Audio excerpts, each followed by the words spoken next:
হ্যাঁ 500টা টাকা দান করেছে, যে মনোবাসনে দান করেছে ঠিক আছে। তবে যে মনোবাসনে দান করেছেন গোবিন্দ যেন তার সকল মনোবাঞ্ছা পূর্ণ করে।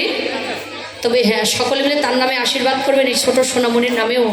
তবে এদিকে করলেন কি, রায়ধনীর সম্মুখে এসে যেই নেমনি করে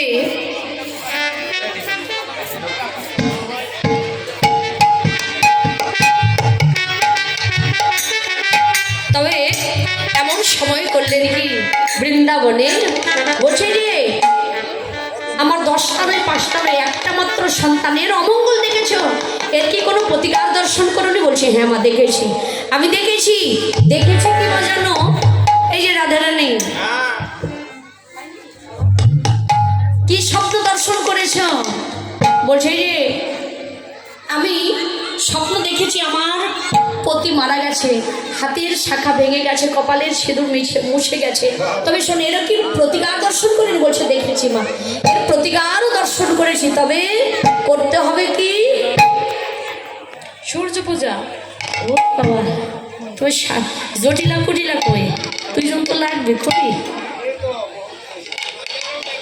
ওদিকে হতে যাবে না জটিলা। এরা হলো জটিলা কুটিলা কোন ধরনের যে ব্যক্তি বাবা। শোনো, এর প্রতিকারও দর্শন করেছি। দর্শন করেছি কি মা জানো? ওরে সূর্যদেবের করলে পূজা সকল বিপদ যাবে।